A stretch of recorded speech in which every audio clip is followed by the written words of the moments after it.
Mig Switch Flash Cart pre-orders are live now, and the entire backup cart modding scene is starting to really heat up.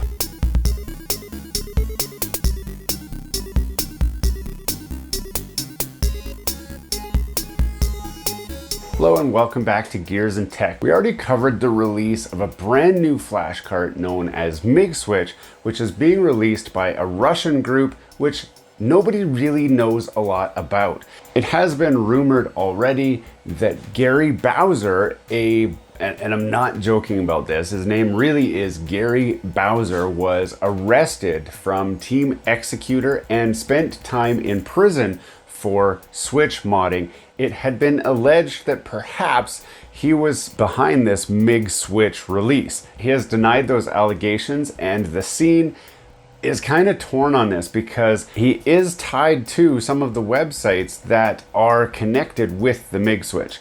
Is it a coincidence? We don't know for sure, but what we do know is the Mig Switch appears to be a real product, and this guy has purchased two from two separate websites in hopes that one of the two is actually legit. So today I want to talk to you guys about what exactly I'm expecting, what you guys can expect if you want to try and get one yourself, and then answer some questions that I'm seeing pop up on the internet over and over again, just to try and clear up some of the misinformation and to make sure everyone understands what exactly it is that we're talking about. So first off, let's talk about pre-orders. Now I'm in Canada, and the pre-order prices are around $90 Canadian. I've seen US websites listing for around $60 plus shipping, which isn't horrible, but it is kind of on the higher side. Now, these are redistributors. This is not Mig Switch directly selling to you or to I, and that's on purpose. You see, they're making these devices at arm's length so that it's harder for them to get shut down by Nintendo. On to pre-ordering. The big question a lot of you guys have is, how do we order from a reputable site? And the short answer is quite simple. You're not going to. And I'm going to explain why that is. You see, Nintendo is very, very active in trying to fight piracy and to fight anything that they just don't really like. And they do that with lawsuits, takedown notices, and they actually go after people if they can, and they try them in court, and in the case of Gary Bowser, you may spend some jail time. So all of the websites that you're used to seeing for any kind of game-related hardware, they're not going to get too close to these devices. And that means you're going to have a lot of pop-up shops. You're going to have a lot of people who just kind of show up out of nowhere with a brand new website, brand new name. They'll have absolutely no history at all, and they're going to be selling these devices. Now, this also creates an opportunity for fraudulent websites, and this is where we're going to have a big scam warning here, because with the fraudulent websites comes hacked credit cards, comes purchases that you didn't authorize, and a lot of risk for end users. Now, currently, there's no great way around this. As far as I can tell, you just have to roll the dice and take your chances. Now, there are a few websites who claim to be reputable.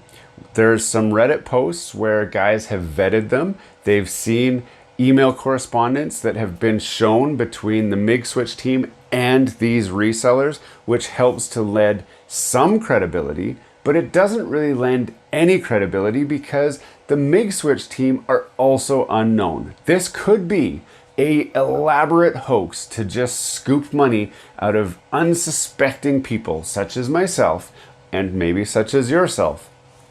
And it wouldn't be cool.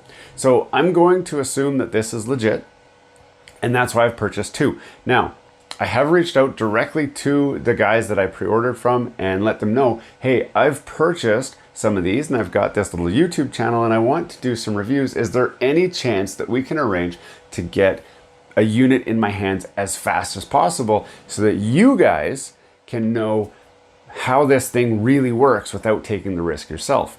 And I'm so committed to this, I have purchased a brand new Switch OLED. It's going to be here in a couple days. I've purchased it, and it will be my test unit. It will be a brand new unit that's never been used before. We will set it up and use it as my Mig Switch switch, and we will find out how long does it take for me to get banned on that console. Now I've got this guy right here. This is a V1 Switch. It's been hacked a long time ago. It's been running unsigned code for a long time. And to my knowledge, it is currently blocked by Nintendo. So I can't get online with this thing. So it's not really valuable to test for the Mig Switch. But that does lead me into a second update about the Mig Switch. You see, the Mig Switch says that it's sold as a Mig Switch unit, which you get the card yourself, and it comes with a USB tool that you can plug your Switch card into to dump your Switch games directly onto your computer. Now, that actual dumping tool, currently there's only 5 in existence, and we are supposedly having orders shipping already of these Mig Switches, but they're being shipped without the dumper tool. Now, the Mig Switch team have said that they've kind of gone back and forth on this. They're having a hard time sourcing the chips that they used for the dumper. Now, this kind of speaks to the infancy of this group. You see, most groups, before they go and kind of announce that they're releasing something, they would make sure that the chip they're using to build their hardware is readily available. It turns out it's not readily available, and now they're trying to scramble to figure out if there's a different chip they can use or if they can figure out a way to get more of those chips. With that leaked video that showed the Mig Switch in action, it kind of, I think, accelerated their plans. They kind of were pushed into a position where they want to ride this wave of excitement over this product. So they're just going to release what they've got now. So the Mig Switch carts are ready to go. We've got some pictures that have been released of the carts, at least more than one now. So you can see there's a few different carts in a row. You can see what the packaging looks like. The packaging is about as legit as it gets. It looks like a deck of cards is what it looks like to me. And who knows, maybe it is just a deck of cards with this Mig Switch inside. Who really knows? They're really embracing the Russian theme here with the packaging, with the reds and the golds and the symbolism and all of that. But you know, what are you gonna do? But this is where my V1 Switch comes in. You see, you can actually back up games with a V1 Switch that will run on the Mig Switch. Now, I know Mig Switch have said they have a special file format that they use that makes it so that this is not going to get you banned or blocked by Nintendo. Now, I do want to talk a little bit about that. You see, Switch games have a unique identifier on each game. And when that game connects to the internet and is being used on the internet, Nintendo has the ability to actually check the game ID and to check if that game ID is in use anywhere else. Now, this ties directly into the #1 question that I see on the internet. Can using the Mig Switch get you banned by Nintendo? The short answer is no. If you use it exactly as intended, you can't get banned. And that's strictly because the actual intended use of this device is you back up a game that you purchased, that you own. You put that backup of the game onto a micro SD card, and then you stick the micro SD card into the Mig Switch device. The Mig Switch then gets inserted into your Switch, and then you can cycle through all of the games that you loaded onto that micro SD card. Your legit games that you legit copied are in a stack over here, sitting on a shelf somewhere, not being used by anybody anywhere. The Mig Switch is inside your Switch playing those backed up games. It is impossible for you to have a copy of a game running on your Switch and the same game being used somewhere else. And for that reason, Nintendo has no way of knowing if you have the original game in here or a backup of the original game. That is the intended use for the Mig Switch. And if you use it that way, I guarantee there is no way you can get banned. Now, there has been some questions about the method used to cycle through the games by popping the game in and out and in and out and in and out. Technically, Nintendo knows every time that you insert a game into your Switch. They could look for suspicious behavior, and the suspicious behavior in this case would be in, out, in, out, in, out, in, out, waiting for the game to cycle through to the actual game that you want to play. But that's such a low probability that I really wouldn't place a lot of risk in that action. Because, I mean, the Switch is used by 5-year-olds. What do 5-year-olds do? They pop games in and out and in and out and out and think that that's really fun and make it into a game. So it would really suck for some unsuspecting 5-year-old to get their Switch banned because they're doing the exact same behavior as a Mig Switch user.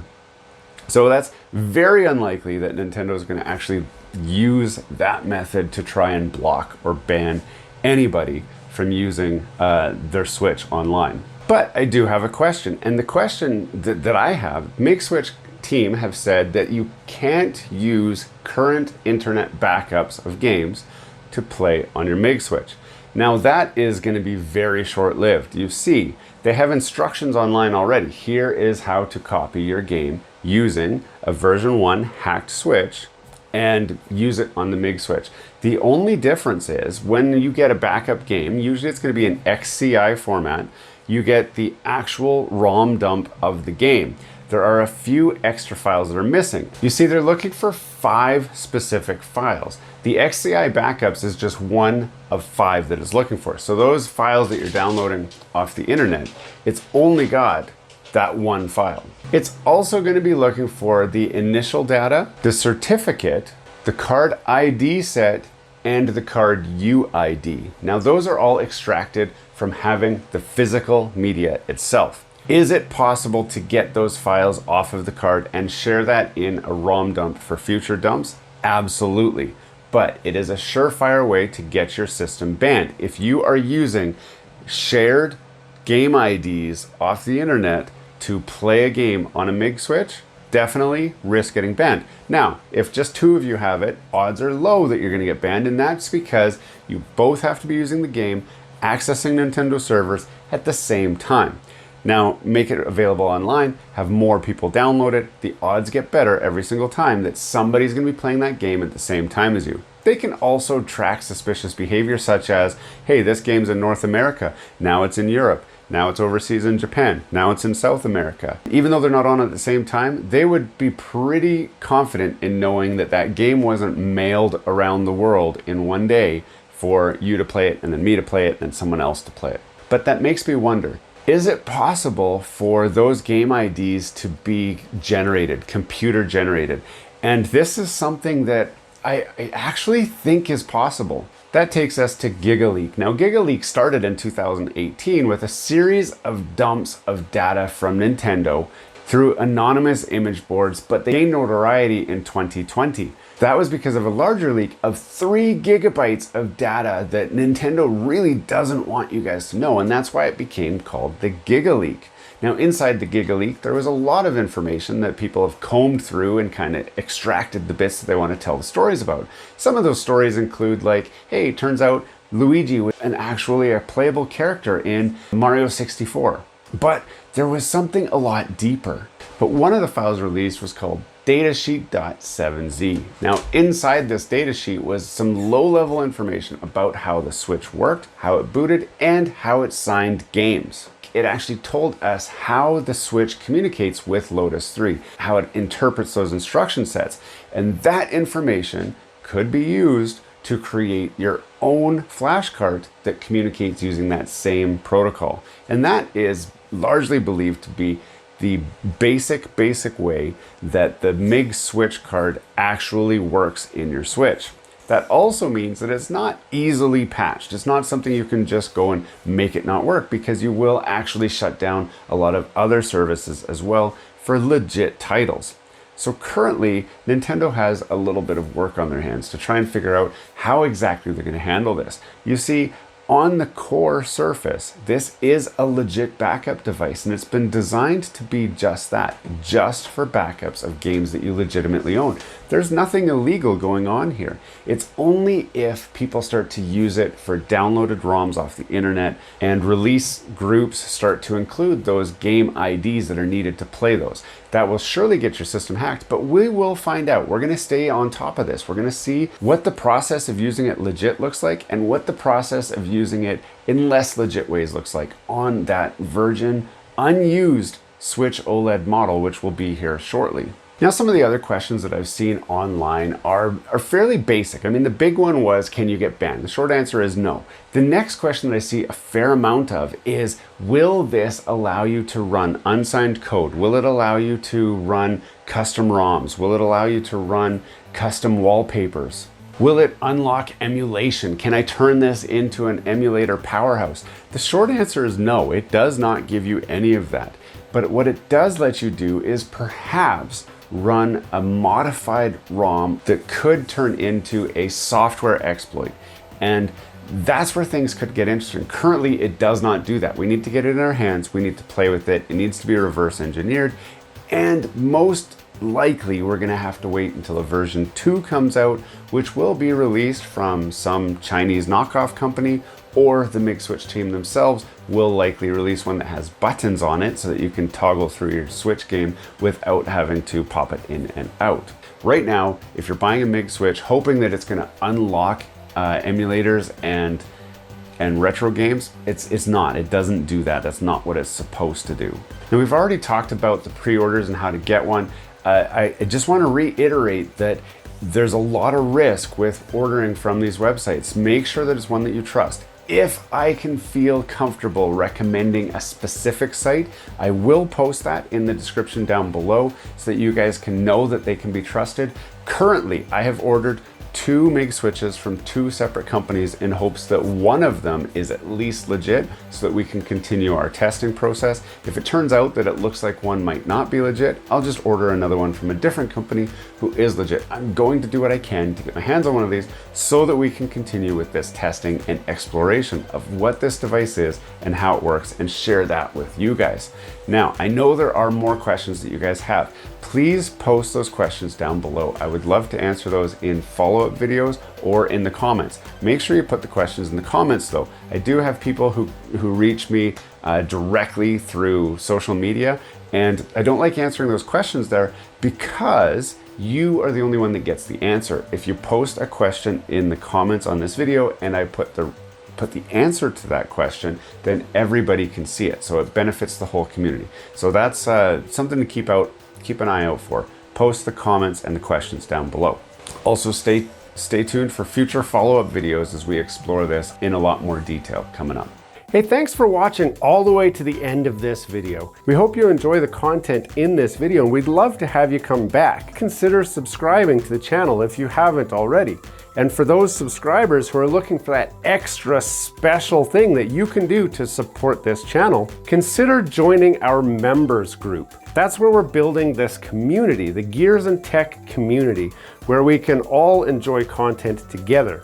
You'll get special perks, which we'd love for you to check out by clicking the link down below. For those of you who are just happy to watch the video, that's okay too.